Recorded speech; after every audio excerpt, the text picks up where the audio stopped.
If you or someone you know has diabetes, you may have built up an extra supply of test strips and lancets. That's where we come in. We'll buy the supplies that you don't need and resell them to those in need to prevent waste. Help us make diabetes management more affordable. Visit us at teststripswithaz.com.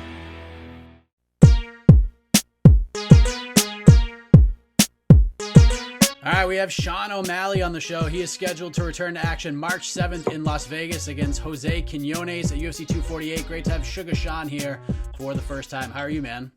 Good. How are you? Doing great. Love the setup, man. It looks great. Thank you. Yeah. Playing some Call of Duty right now.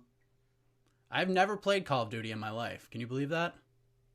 You're missing out. Good game. I gotta try it out. Everyone keeps telling me that. So I want to ask you this.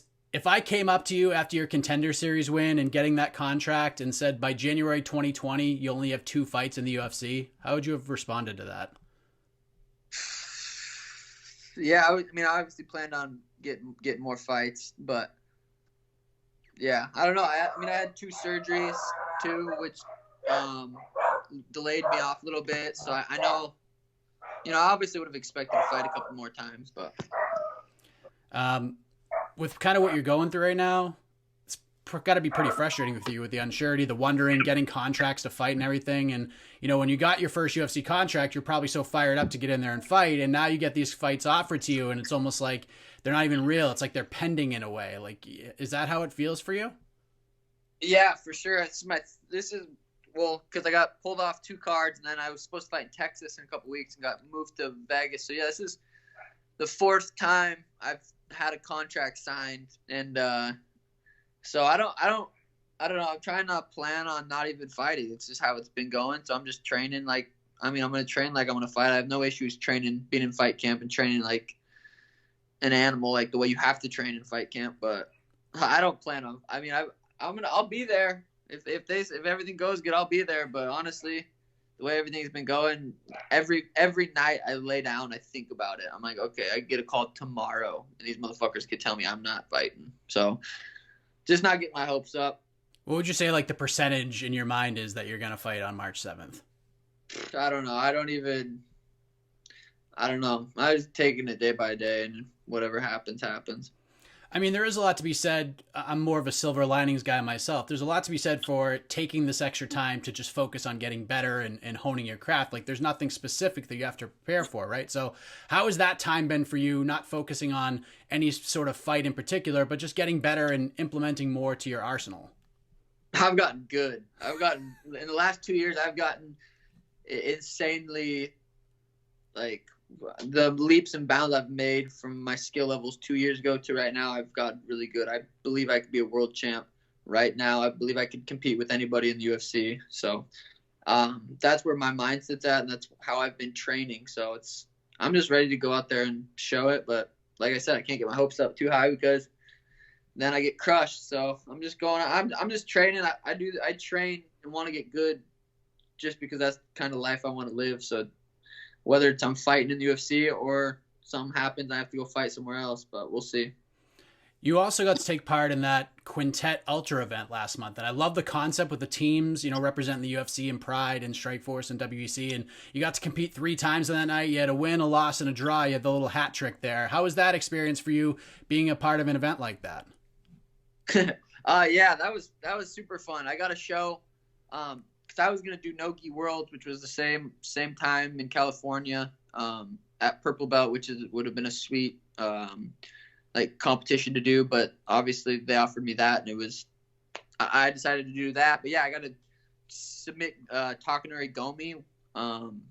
So I got to show where my skill level's at. I got to grapple 8 minutes with Gilbert Melendez, extremely high level grappler. So I feel like I got to show the improvements I've made, and the event all around was so much fun. It was such a good time. I feel like with the grappling in the jiu-jitsu events, I think it's real close to really taking off. Like Quintet and Submission Underground, I know Uriah Faber put on an event that was really, really cool over the summer. I feel like it's getting bigger, and it seems like we're maybe a handful of events more away from this thing taking a big step forward in terms of exposure and popularity. Do you agree with that? Yeah, I think so, for sure. I think jiu-jitsu is going to be, one of the biggest sports in the world. I think it should be in I think jiu-jitsu should be in schools and high schools and stuff like that. So yeah, I think jiu-jitsu is going to take over. And it's more opportunities for you guys as well to make a couple extra bucks and do some things that you love outside of just getting in a cage and punching people in the face. Yeah, exactly. I don't know too many fighters. There's a handful of them, but not too many fighters do real jiu-jitsu. They do like MMA grappling, and I think what's benefited me the most is I've been doing real jiu-jitsu. I've been doing straight jiu-jitsu, not MMA jiu-jitsu, not wrestling jiu-jitsu. I've been doing real jiu-jitsu, and I think that's what's benefited me the most. Are there any like jiu-jitsu practitioners that you like to watch compete in those kinds of events or sort of follow along with? I'll watch an event here and there, but I'll just kind of look up jiu-jitsu highlights on YouTube and watch that. But yeah. You've also been in the media space for almost a year now, I believe. You and Tim Welch host the Timbo Sugar Show, talk about a lot of different topics from, mindset, which I think is super important, to obviously fighting, and then weed and the ladies and everything in between. Mm-hmm. How have you enjoyed being on the other side of the microphone? Yeah, it's nice. I have Tim just do it. Tim runs everything. I just show up and blab my lips. So it's nice. It's fun though. I enjoy doing the podcast. And like our Patreon channel, like we have almost a couple hundred Patreons. So it's like they're the most loyal of the loyal fans. So it's super fun doing that. And then I've been streaming on Twitch for 2 years, which is kind of like a live podcast while I'm gaming. So I've been doing that for a long time, and doing those, being able to interact with the fans like that is really fun. I wouldn't do it if I didn't enjoy it. I'm lucky enough to live a life that I can do what I want to do. So everything I do is because I want to do it. So yeah. Is it weird to even talk about a fight coming up in March with everything going on? Like, is it just strange to, do any sort of pre-fight interview, and it's hard to probably even talk about the fight at this point? Yeah, until I'm in the cage locked up. Bruce Buffer announced my name. I don't feel like I have a fight. So, but I mean, like I said, training's easy for me. I love training. Like today, I'm sore as fuck, and I'm excited to go train at 3. Like it doesn't bother. I love training. So, getting ready for the fight's not an issue. I don't think I'm gonna have any ring rust. I don't believe. I don't want to say I don't believe in ring rust, because it definitely might affect some people. But I don't think I'm gonna have an issue with ring rust or being overly excited. I'm gonna walk in there emotionless and then do what I have to do. Are the visions of those other 2 walks to the octagon still kind of vivid in your mind after all the time away from it? Yeah, I just really enjoy that stuff. That stuff I just enjoy it. I don't get nervous. I just enjoy the whole process. I'm a pretty positive person. Like we talked about, I'm a bright side kind of a thinker. So let us think of this as if the fight's happening. USADA gave you their blessing. You talked about the improvements you made. What kind of fight are we going to see there in Las Vegas? I mean, you're going to have 2 years of growth and probably some pent-up frustration to unleash. How do you unload all of that in the fight? Yeah, I wouldn't say much frustration. Like, I think the less emotional you could be, the better. So I think I won't be frustrated or anything. I think I'm gonna just go in there and dominate. And if you look at it from his skill set versus my skill set, his athletic ability versus my athletic ability, his mindset versus my mindset, I beat him in every area. So I expect to go in there and dominate.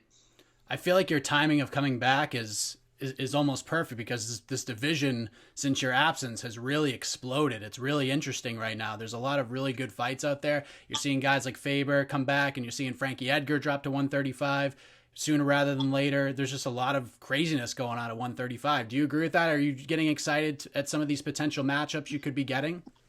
Yeah, I think the bantamweight division right now is one of the top 2, maybe even the best division in the UFC right now. So yeah, it's a good time to come back, and I'm excited to go out there, beat him, and see where we go from there. What are you looking forward to the most, getting back there outside of the fight itself? Like, are there certain things that happened during fight week that you've really missed that you're excited to experience again? Fight week in general. I just love fight week. Just it's fun. I enjoy the media. I enjoy the outfits of it all, the stare downs, the weigh-ins, all of it. I love it all. How do we make this Sean O'Malley comeback tour the best it can be? Like, I know it may be hard to lay it out with everything going on, but in an ideal world, what's 2020 look like for you? I don't know, because you never know what's gonna happen with injuries, tests. I don't know. I just go. Well, I don't know. It's too hard for me to try to plan that out that long, because it's almost pointless to think about it for me. It's just like, I got training today at 3, and that's as far as I can kind of let my mind go. Are you still getting constantly tested like every week at this point? They told me that my testings were going to go back to regular, but they tested me 3 times this year, which I think is more than anyone already. Last year I was the most tested athlete. And I just got hit up by a couple other athletes that are in the UFC that are pretty big names that said, dude, what the fuck? I just tested for what you tested for, and I don't know what the fuck to do. I'm like, yeah, I know. It's funny because I see a lot. Well, I don't see it a lot. I've seen it a decent amount. Some fighters talking shit, saying you shouldn't have fucking taken, shouldn't have done that and that. I've literally never taken anything that I shouldn't have taken. The way it got in my system, I have no idea. But it's happening all, like, not just in the UFC. It's happening in every sport. And like I said, just literally yesterday, someone messaged me and said, dude, I just tested for Austrian. I have no, like, what do I do? I'm like, hire a lawyer and fucking, I don't know. Sucks, but it's happening. I understand that USADA, his position to being really good for the sport, cleaning things up and everything, but obviously there's still holes. They're trying to implement these new things. I know that they've changed sort of, how much picograms of Austrian and other things can be in your system in terms of what's a positive test and what's not a positive test. You're through the ringer. I think more over anybody else. You probably are, within this USADA system more than anybody else right now. What needs to get better in your opinion? Yeah, well, it's like my first test that I got pulled off of the card when I was supposed to fight Jose was less than what Nate tested for. Same with my second fight when I got pulled off with Cheeto, was lower than what Nate tested for. And then Nate tests for it, and all of a sudden they got to change the rules. So now it's like if you test under 100 picograms, it's considered non-performance enhancing. But I really like USADA, and I'm 100% for I think everyone should be fighting clean. I think they have to understand what's performance enhancing and what's not, because if I test for 101 picograms going into my next fight, I'm getting suspended for 4 years. If I test for 99 picograms, they're going to say, no, that's not performance enhancing. So I don't, the one set rule, the 100 picograms, I don't like that, because I don't think they even know. I don't know why they picked 100. I think they just said, let's just pick 100. So I think they got to take it case by case and look into it more, and because they found the scientist that created Austrian, and we're asking him, looking at my levels and what's going on, and he's like, I have no fucking idea that doesn't make any sense. How we can test negative, low, negative, 4 negatives in a row, then a low, then it doesn't make any sense. So I think they're doing their best. Like I said, I'm 100% for USADA. I'm not gonna sit here and say fuck USADA, because like in the last 2 years, how good I've gotten, just I've made up for it. But I don't know. I think they still got some work to do, but I think they're trying. How are things at the MMA lab these days? I know last year was a bit challenging with some of the fighters moving on to other gyms, but speaking to guys like Mario Batista and others, it seems like the worst is behind, and those who truly want to be there are there right now. Would you agree with that? Would you concur with that? Yeah, the lab's fucking solid right now. We got so many good guys there. A couple guys left. They were good. They were good training partners. But we have no lack of talent there. No lack of training partners. The gym's full of killers. I wanna end with this, and I'll let you go back to play Call of Duty. But before I let you plug your stuff away, but what's the message to those who have stuck by you, continue to stick by you, and even the ones who talk crap and have jumped off the train with all this craziness going on? What's the message for everybody in regards to your comeback tour and wherever this crazy world takes you at this point? Just, I don't know, just go with the flow, and we'll see. I don't want to tell people I'm fighting March 7th, because I've had so many people buy flights, tickets, hotels to go watch me fight 2 different times. I've had people go buy tickets that I was fighting in Texas. So I don't know. I don't really have nothing to say to anything besides, well, thanks to all the people that, sticking around. But I don't know. We'll see. I mean, I'm pretty optimistic. I think it's going to be good, but I'm trying to just keep it level and go with the flow. Really appreciate the time, man. Very much looking forward to seeing you back, hopefully on March 7th in Las Vegas, taking on Jose Quinones. Before I let you go, man, let the folks know where to find and follow you on the web, social media, where to find the Timbo Sugar Show, how to become a patron of that, any shout-outs, anything else you want to get off your chest. The floor is yours. Okay, yeah. I think Instagram and Twitter is both Sugar Sean MMA. Then my stream, Sugar Show _OG. That's what I'm doing right now. And then I think the Patreon's just the Timbo Sugar Show. And same with the podcast. And that's on YouTube, Spotify, all that good stuff. Thank you, Sean. All the best to you. I'm staying positive here for you. I'm excited to see you back March 7th, man. Take care. Thanks. Bye.